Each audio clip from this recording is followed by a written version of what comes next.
How to add a new author on WordPress.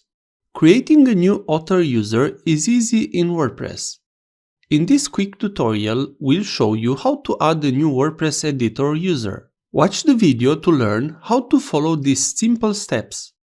It is important to understand that an author is somebody who can publish and manage their own posts. So first of all, open your browser and enter into your WordPress administration panel. Write your domain /wp-admin. Write your username and password and then log in.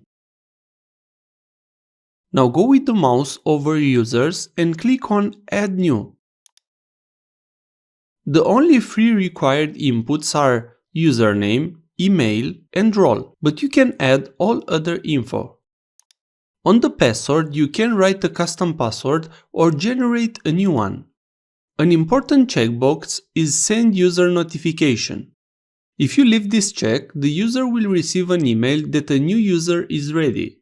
Now, to add a new author on the WordPress site, you need to click on Role and select Author.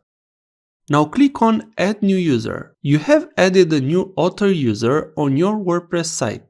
If this was useful, please like, share and subscribe. You can also watch more videos from the right. Also, if you have any questions, please ask them in the comments area below.